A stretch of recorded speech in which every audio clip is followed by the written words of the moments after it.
Chief justice of India justice Gavai पर जूता फेंकने की घटना ने पूरे देश को झकझोर के रख दिया है। एक शख्स ने हमारे देश के चीफ जस्टिस गवई पर जूता फेंकने की कोशिश की। इसके बाद सोशल मीडिया पे जस्टिस गवई को मारने, पीटने और न जाने किस किस तरह की हिंसा करने की ढेरों धमकियां दी जाने लगी। अलग अलग तरीके से उनका अपमान किया जाने लगा।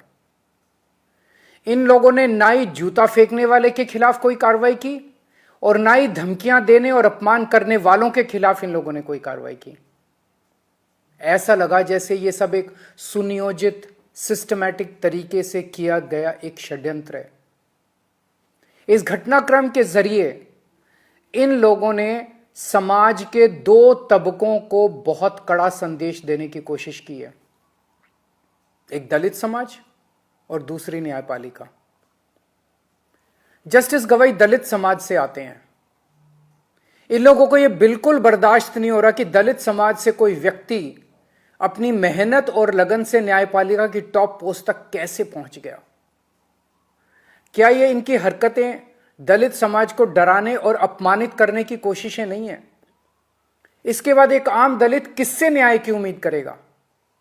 क्या इससे दलितों पर अत्याचार करने वालों और उनसे नफरत करने वालों के हौसले बुलंद नहीं होंगे?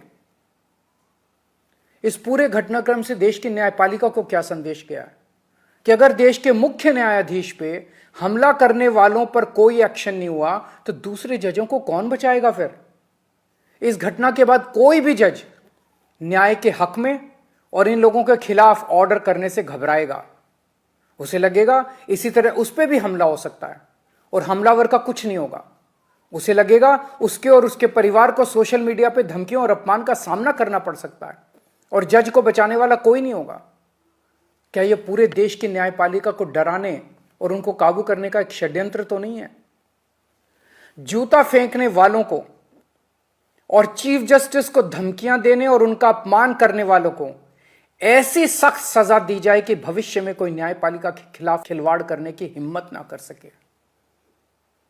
चुनाव आयोग, मीडिया और विपक्ष के बाद अब ये न्यायपालिका की आवाज को दबा के पूरे लोकतंत्र को खत्म करना चाहते हैं। न्यायपालिका की स्वतंत्रता हमारे देश के अस्तित्व के लिए अहम है। न्यायपालिका का यह अपमान देश के संविधान का अपमान है, बाबा साहेब का अपमान है। यदि आप सच्चे देशभक्त हैं तो आप चुप नहीं रह सकते। बोलिए, उठिए और न्याय की रक्षा के लिए आवाज उठाइए। मेरी तरह आपका भी खून जरूर खोल रहा होगा। जय हिंद।